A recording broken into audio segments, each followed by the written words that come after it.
வரப்பே தலையாணி ஓ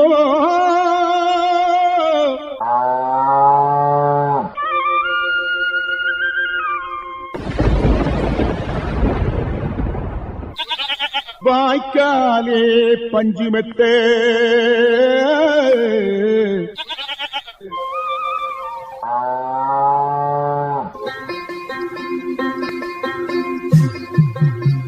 இருப்பது இந்திய அரசின் வேளாண்மை கூட்டுறவு மற்றும் உழவர் நலன் அமைச்சகம் வழங்கும் கிசான் பாணி.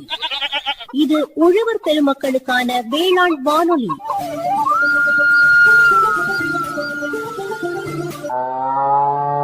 இந்நிகழ்ச்சியின் விளம்பரதாரர் இந்திய அரசின் வேளாண்மை கூட்டுறவு மற்றும் உழவர் நலத்துறை.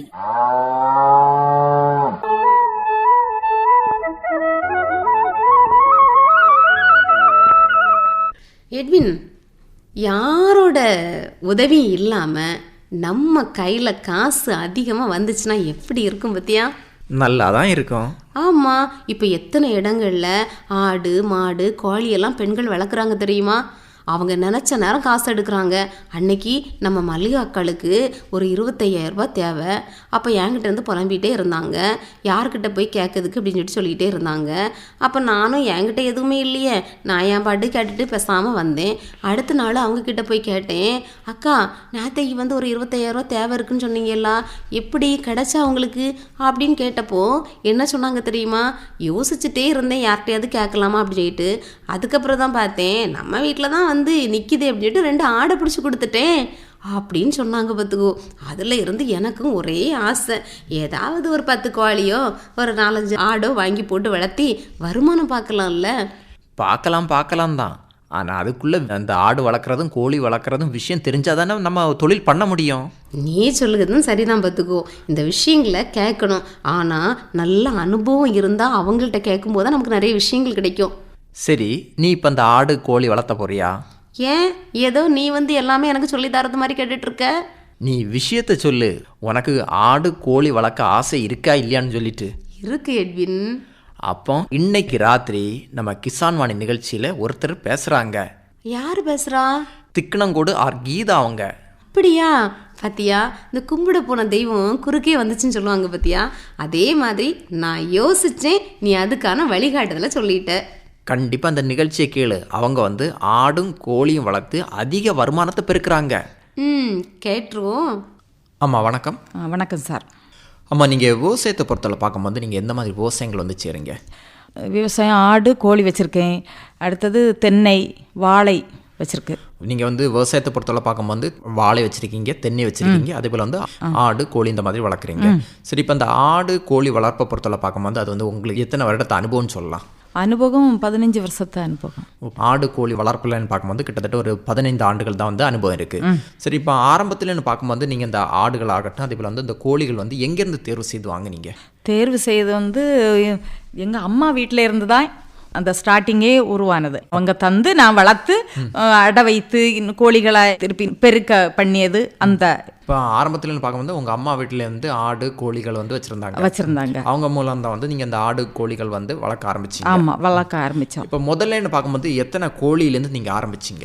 முதல்ல ஒரு 12 கோழி நின்றுது. அதில் இருந்து அடை வைத்து குஞ்சு பொறிச்சு அதில் இருந்து அப்படி பெருவி இப்போ நிறைய நிற்குது. இப்போ ஆரம்பத்துலன்னு பார்க்கும்போது நீங்கள் 12 கோழிகள் வளர்க்க ஆரம்பிச்சிங்கன்னு சொன்னீங்க. அது வந்து நீங்கள் வந்து வாங்கினதா இல்லை வந்து உங்கள் அம்மா வீட்டிலேருந்து தந்ததா? அம்மா வீட்டிலேருந்து தந்தாங்க. குஞ்சு கோழியாட்டு அடை வைத்து அம்மா வீட்டிலேருந்து தாயும் பிள்ளை மாட்டு தந்தது. தாயும் கோழி குஞ்சு மட்டும் தந்தாங்க. அதுல இருந்தா வந்து நீங்க 12 கோழியிலிருந்து ஆரம்பிச்சோம். இப்போ கிட்டத்தட்ட எத்தனை கோழிகள் வரை இருக்கு? இப்போ 50 கிட்ட கோழி இருக்கு. அது கூடுகளை பொறுத்தவரை பார்க்கும்போது நீங்க எப்படி வச்சிருந்தீங்க? இப்போ வந்து ஆரம்பத்துலன்னு பார்க்கும்போது நீங்க 12 கோழியிலேருந்து ஆரம்பிச்சிங்க. இப்போ கிட்டத்தட்ட ஒரு 50 கோழி இருக்குன்னு சொன்னீங்க. இப்போ ஆரம்ப கட்டத்துல அந்த கோழி கூட பொறுத்தவரை பார்க்கும்போது எப்படி வச்சிருந்தீங்க? கூடு வந்து பலகைனால தட்டி போல அடிச்சு அந்த இதில் வச்சுருக்கோம். சிமெண்ட் தரை இல்லாமல் இந்த மரப்படி உள்ளாடி போட்டு அது மாதிரி வளர்க்க.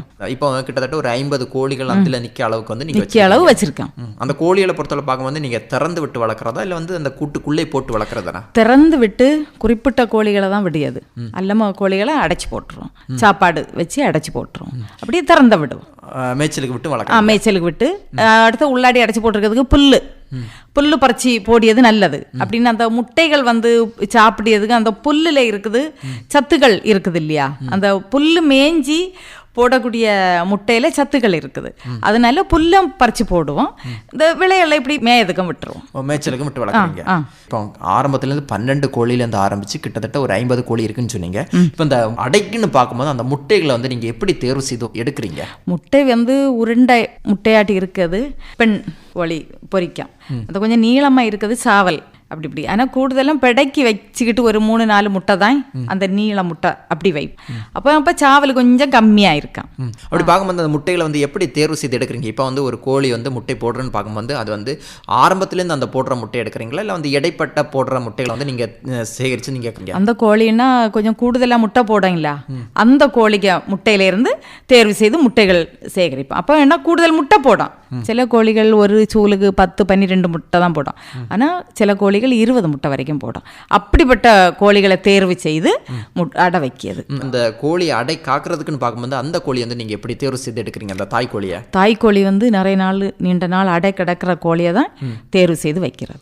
இப்போ வந்து ஒரு அடைக்குன்னு பார்க்கும்போது எத்தனை முட்டைகள் வர வைக்கிறீங்க? அடைக்கு 15 முட்டை வரைக்கும் வைக்கிறோம். கிட்டத்தட்ட ஒரு 15 முட்டை. 15. ஆமாம், அந்த கோழியினுடைய தன்மையை பொறுத்து அதுக்கு அந்த உடம்பு சூடு உடம்புக்கு உள்ளாடி வைக்கிறது, அந்த சூடு பட்டு அப்படின்னா தான் எல்லாம் பொரிக்கும். எல்லாமே தான் எல்லாம் பொரிக்கிறதுக்கு வாய்ப்பு இல்லை. சிறவுக்குள்ள எல்லாம் இருக்கணும், இருந்துட்டோன்னா நல்ல சூடு பட்டு இது 21க்கே எல்லாம் பொரிஞ்சிடும், அப்படி இருக்குது. சரி, அந்த அடைக்குன்னு பார்க்கும்போது அந்த கோழி வந்து கோழி கூட்டிலே வச்சு நீங்கள் அடைக்காக அது தனிப்பட்ட இடத்துல தான் வைப்போம். ஆனால் தனிப்பட்ட இடத்துல வைக்கும்போது கோழி சில நேரம் ஓடிடும்.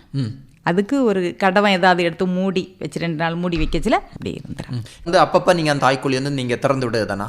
திறந்து அது ஒரு 2 நாளத்தையும் அப்படி மூடி வச்சுக்கிட்டு அதுக்கு பிறகு திறந்தே வச்சுருப்போம். அதுக்கு விருப்பத்துக்கே போய் சாப்பாடெல்லாம் சாப்பிட்டுட்டு அப்படி ஏதாவது மேய்ச்சிக்கிட்டு வந்து உடனே இருந்துடும். 2 நாளைக்கு ஒருக்கா அப்படி போயிடும். நாங்கள் திருப்பி தூக்கி அப்படி ஒன்றும் விடையதில்லை. அப்போ வந்து அந்த தாய்க்கோழின்னு பார்க்கும்போது ஒரு 2 நாளைக்கு பிறகு வந்து அது வெளியே போயிட்டு வரது வாய்ப்பு இருக்குது. அது வந்து நீங்கள் தனியாக தான் வச்சுருக்கீங்க? தனியாக தான் பாதுகாப்போட வச்சுருக்கோம். இப்போ நீங்கள் கூட சொன்னீங்க வந்து முட்டைகளை பொறுத்தவரை பார்க்கும்போது ஒரு 20-21 நாளுக்குள்ள பொரிக்குன்னு சொன்னீங்க. அப்படி பார்க்கும்போது அந்த 15 முட்டையும் பொரிப்பு திறன் இருக்க வாய்ப்பு இருக்குமா? வாய்ப்பு இருக்கு, பொரிச்சிருக்கு. அதனால தான் சொல்லி தரமான முட்டையை தேர்வு செய்யறதுனால தான் 15 முட்டைகள் பொரிக்கிறதுக்குள்ள வாய்ப்புகள் இருக்கிறது. அப்போ வந்து நீங்கள் ஆரம்பத்திலே அந்த முட்டை தேர்வு தான் வந்து முக்கியம் தேர்வு பண்ணணும் நம்ம. சரி, இப்போ இந்த அடை வைக்கிறதுக்குன்னு பார்க்கும்போது அதில் என்னென்ன பொருட்கள் வச்சு நீங்கள் அடை வைக்கிறீங்க? அடை வைக்கிறதுக்கு பார்க்கணும், மணல் காய போட்டு அப்படி வைக்கலாம், அல்லாட்டு மரப்பொடி வைக்கலாம். மரப்பொடியை நல்லா வெளியே போட்டு நல்ல வெயில் அடிக்க நேரம் உணர்த்தி அதில் அப்படியே வைக்கலாம். அது வந்து எந்த மாதிரி காலகட்டத்தில் வைக்கிறீங்க? அதுன்னா குளிர்காலம்னா பெரிய அளவில் கூடுதல் பொரிக்காதுன்னு சொல்லுவேன். வெயில் காலங்கள்லாம் பொரிச்சா வச்சா சீக்கிரம் அதன் சொல்லி 20-21 நாளையிலே பொரிச்சு எல்லாமே வெளியே வந்துடும். எல்லாம் குஞ்சுகளும் பொரிச்சு வெளியே வந்துடும். அந்த குஞ்சுகளை வந்து எப்படி பராமரிக்கிறீங்க? வெளியே விட்டு பராமரிக்கிறது கோழி அட்டை நம்ம பொரிச்சு அதே ஒரு 2 நாள் தாண்டினாலே அதே கூட்டிகிட்டு வந்து நம்ம அதுக்குள்ள சாப்பாடுகளை வாங்கி அதுகளுக்கு போட்டு கூட்டிலே அடைச்சிருவோம். இப்போ அந்த கோழி குஞ்சை பொறுத்தவரை பார்க்கும்போது எந்த மாதிரி உணவுகள் கொடுக்குறீங்க? இப்போ அதுக்கு தேவையான பெரிய உணவுகள் நம்ம கொடுக்க முடியாது. அப்படி பார்க்கும்போது அந்த கோழி குஞ்சுகளுக்கு எந்த மாதிரி உணவுகள் கொடுக்குறீங்க? பச்சரிசி பொடியாக்கி போடலாம். அடுத்த கோழி தீவனம், குஞ்சு கோழிகன்னு சின்ன பொரிச்ச கோழிகன்னு இருக்குது, அது வாங்கி போடலாம். அது நல்லா சாப்பிட்டோம். அது வந்து எவ்வளோ நாள்கள் கொடுக்குறீங்க? அது வந்து ஒரு 22 நாளைக்கு கொடுக்கலாம், 22 நாள். அது தாண்டிட்டுன்னா இன்னும் அடுத்த அதில் கொஞ்சம் கூடின கோழி தீவனம் இருக்குது, அது வாங்கி போடலாம். ஆனால் 22 நாளையில் விற்றுருவோம், 100 ரூபா பருவத்தில் விற்றுருவோம். இப்போ கிட்டத்தட்ட ஒரு 22 நாளைக்கு வந்து நீங்கள் விற்பனை செய்கிறீங்கன்னு சொன்னீங்க. இப்போ மேய்ச்சலுக்குன்னு பார்க்கும்போது எப்படி விடுறீங்க? மேய்ச்சலுக்கு கோழி அட்டையே கூட்டிகிட்டு போயிடும். கிண்டி ஏதாவது புழுக்கள் செதல்கள் அப்படியெல்லாம் எடுத்து செதல்கள் வீட்டில் எடுத்து போடுவோம். அல்லாமல் வெளியில் கொஞ்சம் ரொம்ப வெளியே விட மாட்டோம். இந்த வீடை சுற்றி அப்படி அந்த அளவு விட்டுட்டு, ஏன்னா அந்த பருந்துகள் தூக்கிறேன்ல, அடுத்த கூட்டுக்குள்ளே அடைச்சி போட்டு உணவுகளை வச்சுருவோம். உணவு தண்ணி அதில் கொஞ்சம் மஞ்சள் பொடி போட்டு அப்படி போட்டு வச்சுருவோம். இப்போ நீங்கள் கூட சொன்னீங்க கரையான்கள் வந்து எடுத்து போடுறதுன்னு சொன்னீங்க. அதை வந்து நீங்களே அது தயார் பண்ணுறதா, இல்லை வந்து நீங்கள் வந்து எங்கேயாவது இருக்க இடத்த இந்த மண் வெட்டி எடுத்து அது கோழி குஞ்சு இந்த விளையெல்லாம் இருக்கீங்களா, அதுல இருந்து மண் வெட்டி இந்த நம்ம கை போட்டு எடுக்க மாட்டாவது அந்த ஆப்பைகள் கரண்டிகள் உண்டல்ல, அது வச்சு நம்ம வாரி கொண்டு வந்து வீட்டில் வச்சு போடலாம். தோட்டத்தில் இருக்க அந்த செதல்களை எடுத்துக்கொண்டு போடலாம். அது நல்லா சாப்பிட்டு கோழி குஞ்சு கொஞ்சம் கொழுன்னு வந்துடும். அந்த செதல்கள் போட்டா நல்ல இதா வந்துடும். இப்போ அது முட்டை போடுற பருவம்னு பார்க்கும்போது அது கிட்டத்தட்ட எத்தனை மாதங்கள் வர ஆகும்? 6 மாசத்துல போட்டுரும். ஒரு கோழி வந்து முட்டை போடுற பருவம் பருவம் 6 மாசம். இதே நீங்க வந்து அந்த புற்கள் கூட அந்த கோழிகளுக்கு கொடுக்குறீங்கன்னு சொன்னீங்க. அது வந்து எந்த மாதிரி புற்கள் வந்து கொடுக்குறீங்க? புற்கள் வந்து நீளமா அந்த வயல் புல்லு போல நீளமா நிற்கும், அதெல்லாம் கொடுக்கலாம். அது கொஞ்சம் இலைகள் கட்டி இல்லாம நைஸா இருக்க புல்களை பறிச்சு கோழிகளை போட்டால் கொத்தி தின்று. அது வந்து நீங்கள் அந்த புல்லை வந்து அறுவடை பண்ணி கொடுக்குறோம். அறுவடை பண்ணி கொடுப்போம். வெளியில் திறந்து விட்டாலும் விளையல் புல்லு கிடக்க இல்லை, அதை மேய்ச்சிடும். அதுவோலாட்டையே கொத்தி சாப்பிட்றோம். இந்த கீழா நெல்லி கொத்தி சாப்பிடும். நிறைய மூலிகையில் அந்த விளையெல்லாம் நிற்கும், அதெல்லாம் கொத்தி சாப்பிடும். அதுக்குள்ள முட்டைகள் வந்து நம்ம சாப்பிடியது நமக்கு உடம்புக்கு நல்லது. அடைச்சி போட்டு அப்படி எடுத்து முட்டை எடுத்து பண்ணியதை விட்டவோம். அது வந்து விளையில மேய்ஞ்சி அதுக்குள்ள முட்டைகள் நல்லது. திறந்து விட்டு மேய்ச்சலுக்கு கோழிகளை விட்டு வளர்க்குறேன்னு பார்க்கும்போது அதுலேருந்து கிடைக்கிற முட்டைகள் வந்து ஒரு தரமான முட்டைகளும் இருக்கு, நோய் எதிர்ப்பு நோய் அப்படி உள்ள அதுக்கு உள்ள வாய்ப்புகள் இருக்குது. இப்போ எத்தனை பெட்ட கோழிக்கு எத்தனை சேவல் இருக்கணும் இப்போ வந்து நம்ம தரமான முட்டை எடுக்கணும்னு பார்க்கும்போது? அப்படின்னு பார்க்க நேரம் இப்போ ஒரு உதாரணமாக ஒரு 10 கோழி நின்றுட்டுன்னு சொன்னால் ஒரு 2 சேவல் எல்லாம் வேணும். ஆனால் சில சேவல் இன்னொன்று நிற்கத கொத்தி விரட்டிக்கிறான், அப்படி ஒன்று உண்டு. ஆனால் சில நேரம் அப்படி இருக்காது, அப்படி ஒரு வாய்ப்புகள் இருக்குது. அப்போ வந்து இப்போ தரமான முட்டை எடுக்கணும்னு பார்க்கும்போது ஒரு 10 பொட்டை கோழிக்கு வந்து 2 சேவல் இருக்கணும். 2 சேவல் இருக்கணும். இருந்தால் மட்டும்தான் வந்து நமக்கு தரமான முட்டை எடுக்க முடியும். ஆமாம் ஆமாம். ஒரு கோழிகள் வந்து 3 கிலோ வரைக்கும் சேவல் இருக்குது நாட்டுக்கோழியில இருக்கு. ஆனால் அது கொஞ்சம் நீளமான கோழி. அப்படி உள்ள கோழியை தேர்வு செய்து இப்போ நிற்குது, வீட்டில் நிற்குது, கொஞ்சம் நீளமான சேவல் நிற்குது. அதில் உள்ள முட்டைகளை எடுத்து வச்சா கோழிகளும் கொஞ்சம் நீளமாக வெயிட் உள்ள வைக்கிறதுக்குள்ள கோழி, கொஞ்சம் உயரம் உள்ள கோழி இருக்கு. அதில் இறைச்சி பிடிக்கும். முட்டைகளும் தரமான முட்டைகள், அதில் உள்ள முட்டை எடுத்து அடை வச்சாலும் கோழிகளும் கொஞ்சம் நல்ல பெரிய கோழியாக இல்லை. அதுக்கு இதில் இருக்கு. கோழிகளை பொறுத்தவரை பார்க்கும்போது இந்த நோய்கள் தாக்குதலுக்கு வாய்ப்பு இருக்கா? நோய்கள் ரொம்ப அந்த கூடுகள் நெருக்கடி இருந்தால் நோய்கள் வர வாய்ப்பு இருக்குது. அந்த அதோட கொஞ்சம் கொஞ்சம் ஃப்ரீயாட்டு, கொஞ்சம் ரொம்ப நெருக்கடி, அந்த இடம் வந்து நெருக்கடி இல்லாமல் கொஞ்சம் வீதியாக கொஞ்சம் பெரிய கூடுகளாக இருந்தால் ரொம்ப நோய் வாரதுக்குள்ள வாய்ப்புகள் இல்லை. சரி, இந்த மாதிரி நீங்கள் வந்து இந்த கோழிகளுக்கு தடுப்பூசி எல்லாம் போடுறது அந்த மாதிரி வந்து பார்க்கும்போது எந்த மாதிரி காலகட்டத்தில் போடுறீங்க? இப்போ அந்த ஒரு நோய் தாக்குதல் வந்த பிறகு போடுறீங்களா, ஆரம்பத்திலே அந்த கால்நடை மருத்துவமனையில் வந்து ஒரு குறிப்பிட்ட நாள் வந்து தடுப்பூசி போடுவாங்க, அந்த நாள்களில் நீங்கள் அந்த கோழிகளை கொண்டு போய் போடுறதானா? இந்த குறிப்பிட்ட நாட்களுக்கு வருவாங்க, அந்த நாட்களில் போட்டுரும். நீங்கள் வந்து அந்த கோழிகளை வந்து கால்நடை மருத்துவமனையிலேருந்து கொண்டு போய் இந்த தடுப்பூசி போடுறதா இல்லை வந்து அந்தந்த ஏரியாவுக்கு வந்து அவங்க வந்து போடுறாங்களா? அந்த ஏரியாக்கே வருவாங்க, வார நேரத்தில் அந்த ஏரியாவில் முகாம் இருக்குது சொல்லுவாங்க, நாங்கள் கொண்டு போய் போடுவோம். கோழிகளுக்கு தடுப்பூசி போடுறதுக்கு முகாம் வைப்பாங்க, அதில் கொண்டு போடுவோம். அப்படி இருக்கு. எப்படி உங்களுக்கு தகவல் கிடைக்கும்? தகவல் எங்களுக்கு கிராம பஞ்சாயம், அந்த பஞ்சாயம் விளையாட்டெல்லாம் கோழி ஆடு மாடு இது வளர்க்கவங்களுக்கு இப்படி தடுப்பூசி போடுறாங்கன்னு சொல்லுவாங்க, அறிவிப்பு தருவாங்க. அந்த நேரம் நம்ம கொண்டு போடுவோம். அந்த நாளில் வந்து பஞ்சாயத்துலேருந்து அறிவிப்பு தருவாங்க, அந்த நாளில் வந்து நீங்கள் கோழிகளுக்கு வந்து தடுப்பூசி போடுவோம். ஆமாம், தடுப்பூசி போடுறதுனால வந்து எந்த கோழிகளுக்கு எந்த பாதிப்பும் வரதுக்கு வாய்ப்பு இல்லை. நம்ம ஒழுங்கா நல்ல மாதிரி சாப்பாடுகளும் வைக்கணும், மேய்ச்சலுக்கு இந்த புல்லுகளும் எடுத்து போடணும். அப்படின்னு இருக்க நேரம் ரொம்ப நம்ம ஒரு பாதுகாப்பு தான், நம்மளும் கொஞ்சம் கவனமாக கவனிக்கணும். நீங்கள் வந்து பராமரிப்பு இருக்கனால பார்க்க வந்து மற்ற கோழிகளுக்கு வந்து நோய்கள் வந்து தாக்குதல் வந்து ரொம்ப குறைவாக இருக்குன்னு. ஆமாம், குறைவாக இருக்குது. அடிக்கடி கூட கிளீன் பண்ணணும், கூட கிளீன் பண்ணாதான் நல்ல ஒரு வாய்ப்பு. அப்படி ஒரு நமக்கு ஒரு சந்தேகமாக இருந்துட்டுன்னு சொன்னாலே வேப்பங்குலைகள் இப்படிப்பட்ட இதெல்லாம் அந்த கூட்டுக்குள்ளாடி எல்லாம் போட்டு விட்டுருவோம். அப்போ அந்த நோய் எதிர்ப்பு சக்திக்குள்ள இது கிடைக்கும். அப்படி ஒரு வேப்பங்குலையை கொஞ்சம் உருவி கூட்டுக்குள்ளாடி எல்லாம் போட்டு விட்டுறலாம். இது கூட சொன்னீங்க, நீங்கள் ஆடு வளர்க்குறீங்கன்னு சொன்னீங்க. ஆடை பொறுத்தவரை பார்க்கும்போது எத்தனை ஆடுகள் வர நிற்கி? ஆடு 10 ஆடு நிற்குது. அது வந்து நாட்டாடா இல்லை கலப்பு நாடு? நாட்டாடு வெள்ளாடு. இப்போ ஆரம்பத்தில் இந்த ஆடை பொறுத்தவரை பார்க்கும்போது எங்கேருந்து வாங்கினீங்க? ஆடு வந்து ஒரு ஆள் ஒரு தாயும் பிள்ளையும் மாட்டு அந்த ஆள்கிட்டேருந்து வாங்கி வளர்க்கும். அது வந்து விலை கொடுத்து வாங்கினதா? விலை கொடுத்து வாங்கினேன். எவ்வளோ ரூபா கொடுத்தீங்க? அப்போ வந்து ஒரு 8000 ரூபாய். பெற்றதும் உடனே தந்தாங்க, அதனால 8000 ரூபாய். அல்லாமல் இருந்தால் கிடைக்காது. இதுக்கு முன்னாடி வந்து உங்களுக்கு ஆடு வளர்ப்பில் அனுபவம் இருந்தா? அம்மா வீட்டில் இருக்க நேரம் அங்கே உண்டு, ஆடு கோழி மாடெல்லாம் உண்டு. அதில் கொஞ்சம் கொஞ்சம் அனுபவம், அதுலேருந்து உங்களுக்கு அனுபவம் இருக்கு. ஆமாம், அதில் இருந்து தான் இங்கே வந்தோம். அப்படி சரி, அந்த டைமில் வந்து நீங்கள் அந்த குட்டியும் தாய் மாட்டு ஆடை வாங்கினீங்கன்னு சொன்னீங்க. அப்படி பராமரிக்கணும்னு பார்க்கும்போது எப்படி பராமரிச்சிங்க? பராமரிக்கிறது ஃபஸ்ட்டு ஆரம்பத்தில் தெரியாது. ஆனால் அம்மா வீட்டிலேருந்து தான் பழவி இப்படி செய்யணும் அப்படி செய்யணும்னு அப்படி அவங்க சொல்லி தருவாங்க. அதன்படி நாங்கள் இப்போ வளர்க்க படிச்சுட்டோம். இப்போ அந்த கொட்டை அமைப்பெல்லாம் எப்படி வச்சுருக்கீங்க? தொழுப்பரப்பெல்லாம் இந்த இது அடித்து அந்த பலகை அடித்து கொஞ்சம் எடை விட்டு அப்படி அடித்து அதுக்கு மேலே விட்டு வளைக்கும். பலகை அடிச்சுன்னு பார்க்கும்போது அந்த காலில் அந்த நோய்கள் வந்து தாக்காத வாய்ப்பு இருக்கு. அதனால அந்த மேலே விட்டுட்டா அந்த எழுவலி எடை அடிச்சு விடணும். அப்போ அந்த புழுக்கை அந்த இது ஒன்று இருக்கு அதெல்லாம் அடியிலே பெய்கிறான். இதுவும் சுத்தமாக மேலே நிற்கும், மேலே சுத்தமாக இருக்கும். மர பலகை அடிச்சு விட்டா மேலே சுத்தமாக இருக்கும். அது வந்து இப்போ வந்து நீங்கள் 10 ஆடு வச்சிருக்கீங்க, அந்த 10 ஆடுக்கும் அடிச்சு விட்டுருக்கீங்களா? ஆமாம், 10 ஆட்டுக்கு அடிச்சு விட்டுருக்கு. சரி, இந்த ஆடுகளை மேய்ச்சலுக்கு விட்டு வளர்க்குறோம் இல்லை வந்து நீங்கள் கெட்டு போட்டு வளர்க்குறோம்? மேய்ச்சலுக்கு விட்டுவோம், கட்டி போட்டோம். இப்போ வந்து ஆரம்பத்துலேருந்து ஒரு தாய் ஆடு 2 குட்டியும் வாங்கினேலேருந்து இப்போ கிட்டத்தட்ட ஒரு 10 ஆடுகள் நிற்குது.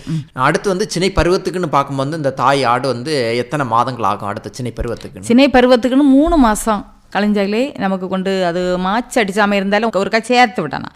அப்போ இருந்தால் தான் அடுத்தது திருப்பி அதை சேர்ந்து கிடைக்காம இருந்தால் திருப்பி இன்னும் ஒருக்கா சேர்க்குற நேரம் மாச்சு அடிக்கிறதுக்கு வாய்ப்பு இருக்குது, அடித்து நமக்கு சேர்ந்துடும். இப்போ கிடாய்க்கு கட்ட போகிறோன்னு பார்க்கும்போது இப்போ உங்கள் பகுதியிலே இருக்கா இல்லை வந்து அது தொலைவில் அந்த மாதிரி இருக்கா? கொஞ்சம் ஒரு கிலோமீட்டர் இருக்குது. ஆட்டோக்கு ஒரு 120 ரூபா கொடுக்கறது போல் அந்த ஆடை வந்து நீங்கள் வந்து ஆட்டோவில் தான் கொண்டு போவோம். அங்கே வந்து தரமான கடாய்கள் வச்சுருக்காங்க. இப்போ வந்து அந்த ஆடு சென்னை பிடிச்சுன்னு பார்க்கும்போது உங்களுக்கு எப்படி அறிகுறி தெரியும்? தண்ணி குடிக்காமல் இருக்கான், சில நேரம் இடிக்கும், கிட்ட போனா இடிச்சது போல இருக்கான், அப்படியெல்லாம் செய்யும். ஆனால் கூடுதலும் தண்ணி குடிக்காம இருக்கான். இது வந்து நம்ம அந்த கிடாக்கி சேத்தையிலேருந்து ஒரு அடுத்த மாதத்துலேருந்து நமக்கு அறிகுறி தெரிஞ்சிடும். ஆமாம், அடுத்த மாதத்துலேருந்து அறிகுறி தெரிஞ்சிடும். அப்போ அறிகுறி தெரிஞ்சதுலேருந்து நீங்கள் உணவுகளை பொறுத்தவரை பார்க்கும்போது எப்படி நீங்கள் அதை உணவுகள் கொடுக்குறீங்க? கொஞ்சம் வித்தியாசமாட்டு ரொம்ப நல்ல பாத்திரங்களை எல்லாம் கிளீன் பண்ணி அப்படி கொஞ்சம் நல்ல மாதிரி அந்த பழையதுகள் கூடுதல் குடிக்காது. அப்போ அதனால அண்ணன் ஆண்டு உள்ளதை அதை ஒதுக்கி வச்சு அடுத்து ஒரு 3 மாதம் வரைக்கும் 3-4வது மாதத்துல எல்லாம் அதுக்கு ரொம்ப பசியாக இருக்கும். அதுக்கப்புறம் சாதா குடிக்கிறது போலே குடிச்சிடும். சரி, அந்த மாதிரி சென்னை பிடிச்ச பிறகு நீங்கள் அந்த மாதிரி மேய்ச்சலுக்கு விட்டு அப்படி அந்த மாதிரி வளர்க்குறதா இல்லை வந்து கெட்டு போட்டு தானே வளர்க்குறது? மேய்ச்சலுக்கு சில நேரம் விடுவோம், மேய்ஞ்சி இல்லாட்டு குளா விளையிலேருந்து புல்லு கொண்டு வந்து போடுவோம். பிலாங்குளா இங்கே அது கிடச்சிருந்துன்னா பிலாங்குளா இல்லாட்டு விளையில உள்ள பிலாங்குளையை வெட்டி கொண்டு கட்டுவோம். அதெல்லாம் நல்லா சாப்பிடும். உங்கள்கிட்ட பலாமரங்கள் இருக்கு? பலாமரம் நிற்குது. இது வெளி இடத்துலேருந்து வாங்குறது அந்த மாதிரி இருக்கா? வெளி இடத்துல இருந்து குலைகள் வாங்குறது போல இல்லை. எங்கேயாவது முறிஞ்சு விழுந்துட்டாலோ யாருக்காவது தெரிஞ்சவியா முறிச்சிட்டாலும் சொல்லுவாங்க. அங்கே இருந்து கொண்டு வந்து போட்டு அப்படி பலாக்குளை வந்து அடிக்கடி நல்லா கொடுப்பேன். அது வந்து அப்பப்போ கொடுத்துட்டு அது வந்து மேய்ச்சலுக்கு விட்டு தான் வளர்க்குறீங்க? ஆமாம், மேய்ச்சல். இப்போ மேய்ச்சலை பொறுத்தவரை பார்க்கும்போது எவ்வளோ தொலைவில் வந்து நீங்கள் மேய்ச்சல் விடுறீங்க? கட்டி போட்டுட்டு வந்தாலும் நம்ம வந்து வீட்டில் நின்று பார்க்கறதுக்கு அளவில் அந்த ஒரு பார்வையில் கட்டி போட்டுரும். ஏதாவது சவுண்டு கேட்டுட்டா போய் பார்ப்போம். நாய்க்க தொல்லைகள் இருக்கிறதுனால சவுண்ட் ஏதாவது போட்டுட்டா அதில் வீட்டில் கொஞ்சம் தாண்டி வீட்டில் நின்னே அந்த பார்க்குறது அளவுக்கு கட்டி போடுவோம். இப்போ நாய்கள் வந்துன்னா அது அறிகுறி தெரியும். ஆமாம், சவுண்டு ஆடுகள் சத்தம் போட்டு அந்த அறிகுறிகளை போயிடலாம். போய் பார்த்துருவோம். நின்றுண்டா விரட்டிட்டு வருவோம். அந்த நாய் போகாமல் இருந்து சுற்றி நின்றுண்டா அவத்து வீட்டுக்கு. சரி, அந்த மாதிரி மேய்ச்சலுக்கு விடுதுன்னு பார்க்கும்போது நீங்கள் கெட்டி போட்டு மேய்ச்சலுக்கு பண்ணுறதா இல்லை அவிழ்த்து விட்டு அந்த மாதிரி மேய்ச்சல் விடுதானா? கெட்டி போட்டு தான். ஆமாம், அதாவது பார்க்கும்போது இந்த மாதிரி இடத்த தேர்வு செய்கிறீங்க. தென்னந்தோப்பு ஏதாவது மரங்கள் நிற்கும் இல்லை, அதுகளுக்கு மூட்டுவெல்லாம் கட்டி போட்டுரும். இப்போ ஒரு ஆடு சின்ன பிடிச்சிட்டுன்னு பார்க்கும்போது அது குட்டி போட்டுற பருவம்னு பார்க்கும்போது எத்தனை மாதங்கள் வர ஆகும்? 6 மாதத்தில் குட்டி. 6 மாதத்தில் வந்து நம்ம குட்டி போட்டுரும். ஒரு 5.5 அப்படி அந்த 6வது மாதத்துக்குள்ளாடி குட்டி போட்டு. இப்போ உங்கள் அனுபவத்தில் பொறுத்தவரை பார்க்கும்போது எத்தனை குட்டிகள் வர போட்டிருக்கு? 3 குட்டிகள் வரைக்கும் போட்டிருக்குது உங்கள் வீட்டில். இப்போ முதல்ல ஒரு குட்டி போட்டுன்னு பார்க்கும்போது எவ்வளோ நேரம் கழிச்சு அடுத்த குட்டிகள் போட வாய்ப்பு இருக்கும்? முதல் குட்டி போட்டு அதை க்ளீன் பண்ணக்குள்ளாடியே சில நேரம் உடனே போடுறதுக்கு வாய்ப்பு இருக்குது. ஆனால் சிலது கொஞ்சம் லேட்டாகவும் வாய்ப்பு இருக்குது. உடனே இதை க்ளீன் பண்ணக்குள்ளாடி உடனே வந்து போட்டுறான். சிலது கஷ்டம் இல்லாட்டி அது உடனே முதல் குட்டி கொஞ்சம் வெயிட்டாக தான் இருக்கான். அடுத்த குட்டிகள் கொஞ்சம் கனங்குறவாக இருந்தால் உடனே போட்டுறான். அப்படி அந்த வாய்ப்புகள் இருக்கு. கிட்டத்தட்ட உங்க அனுபவத்துல பார்க்கும்போது கிட்டத்தட்ட ஒரு 3 குட்டிகள் வர போட்டிருக்கு. ஆமா ஆமா. சரி, அந்த குட்டிகளை வந்து நீங்க எப்படி அதை தாய்க்கு முன்னே எடுத்து போடுறீங்க பராமரிக்கிறதுக்கு? தாய் வந்து குட்டி போடுற நேரம் அது நம்ம கிட்ட இருந்தாலும் நமக்கு கிட்ட இருந்தே அது கிட்ட அதுக்கு பக்கத்துல தான் நம்ம இருப்போம். நம்ம கையில இருந்தே அந்த குட்டியை வேண்டி பறிச்சு அது நக்கது அப்படி அந்த ஒரு இதுக்கு நல்ல நம்ம அதை அப்படியே கொடுத்துருவோம். அந்த குட்டியை எடுத்து தாய்க்கு முன்னாடி வந்து நீங்க போட்டுருவீங்க? ஆமா, முன்னாடி போட்டுருவோம். அதான் அப்படி எலும்பிய ஸ்டேஜ்ல உந்து கொஞ்சம் நீங்கி வரான். இருந்தாலும் தாய்க்கு பக்கத்துல அது தாய்க்கு சூடு வேணும் இல்லை, அதனால அதுக்கு பக்கம் அது நான் அப்படி நக்கி அது இது பண்ணிக்கிட்டேன். முதல்ல ஆரம்பத்திலே அதை எழும்பி பால் குடிச்சிருமா இல்லை வந்து நீங்கள் அந்த குட்டியை பிடிச்சி விட்டு பால் கொடுக்கறது தானா? ஆரம்பத்திலே கொஞ்சம் ஒரு மணிக்கூர் 2-3 மணிக்கூர் கழிச்சு தான் பால் நம்ம பிடிச்சு தான் கொடுக்கணும். இப்போ வந்து 3 குட்டிகள் வர போட்டிருக்க பார்க்கும்போது அது எப்படி குட்டிகளுக்கு அந்த பால் வந்து எப்படி கொடுக்குறீங்க? 2 குட்டிகளுக்கு கொடுക്കാം. ஒரு குட்டி கொஞ்சம் உதறான். அந்த நேரம் இந்த 2ஐயும் கொடுத்துக்கிட்டு இதுக்கு கொடுப்போம். மாறி அல்லாம இருந்த இந்த 1ஐயும் பிடிச்சு விட்டுக்கிட்டு திருப்பி இந்த 2 குட்டிகளா அந்த அப்படி கொடுப்போம். அப்போ இப்போ ஒரு 3 குட்டி போட்டிருக்குன்னு பார்க்கும்போது ஒரு 2 குட்டியை வந்து பால் கொடுத்துட்டு இருக்கு. ஆனால் ஒரு குட்டியை வந்து அது கண்காணிப்பு குறைவா இருக்கு. அந்த டைம்ல வந்து நீங்க வந்து பிடிச்சு கொடுக்கறது. ஆமா அப்படி கொடுக்கும். அப்ப அந்த குட்டியினுடைய வளர்ச்சி எப்படி இருக்கும்? இப்ப 3 குட்டிகளும் வந்து பார்க்கும்போது ஒரே வளர்ச்சி இருக்க வாய்ப்பு இருக்குமா? ஆனா அதுக்கு கொஞ்சம் ஒரு கம்மியா இருக்கும், அந்த ஒரு வித்தியாசம் இருக்கும், அப்படி இருக்குது. பாலை பொறுத்தவரை பார்க்கும்போது எத்தனை மாதங்கள் வரை நீங்க கொடுக்குறீங்க அந்த குட்டிகளுக்கு? 3 மாசம் வரைக்கும் கொடுக்கலாம். அடுத்து ஒரு மாசம் ஆனதும் அதுக்கு தண்ணி ஏதாவது குட்டிகளுக்கு வைக்கணும், வச்சு முக்கி விட்டுருவோம். அது வனக்கி அப்படி இது பண்ணிட்டு போயிரு. அப்படியே அடுத்து ஒரு 1.5 மாசத்துல அதவளாட்டையே குடிக்கும், தண்ணி குடிக்கும். இந்த தண்ணி கூட வந்து புண்ணாக்குகள் அந்த மாதிரி கொடுக்குறீங்களா? புண்ணாக்கு இந்த தேங்காய் புண்ணாக்கு போடுவோம், கடலை புண்ணாக்கு வாங்கி கோர வச்சு அதெல்லாம் கொடுப்போம். அதெல்லாம் நல்லது. அது வந்து என்ன அளவில் கொடுக்குறீங்க ஆரம்ப ஸ்டேஜ்லன்னு பார்க்கும்போது? அது ஆரம்பத்து ஸ்டேஜில் வந்து கொஞ்சம் தான், அந்த கொஞ்சம் போல புண்ணாக்கு அது லைட்டாக வெள்ளை போல உப்பும் போட்டு அப்படி கலக்கி கொஞ்சம் குருவா கலக்கி வச்சுக்கிட்டு தான் அப்படி கொடுப்போம். இது இந்த பலா இலைகள், அடுத்து வந்து புல்லெல்லாம் வந்து இதை வந்து எந்த டைமில் கொடுக்க ஆரம்பிக்கிறீங்க?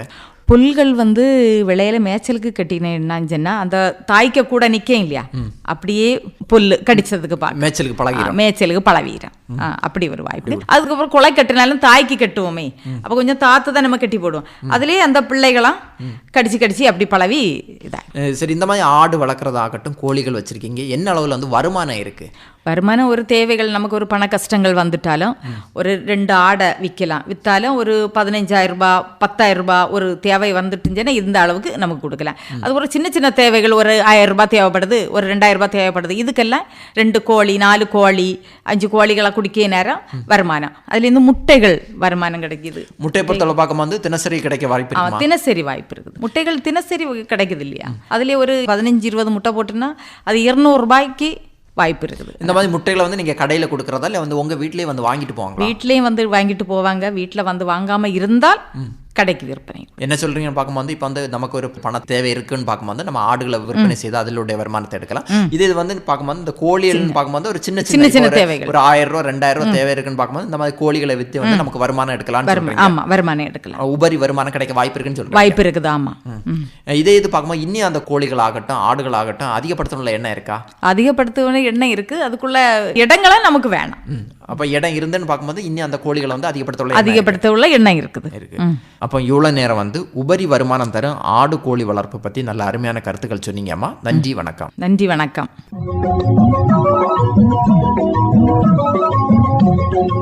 இதுவரை உபரி வருமானம் தரும் ஆடு கோழி வளர்ப்பு நேர்முகம் கேட்டீர்கள். பங்கு பெற்றவர் திக்கனங்கோடு ஆர். கீதா அவர்கள். உடன் உரையாடியவர் டி. எட்வின் ஜெயராஜ். இதுவரை கேட்டது இந்திய அரசின் வேளாண்மை கூட்டுறவு மற்றும் உழவர் நலன் அமைச்சகம் வழங்கிய கிசான் பாணி. இது உழவர் பெருமக்களுக்கான வேளாண் வானொலி.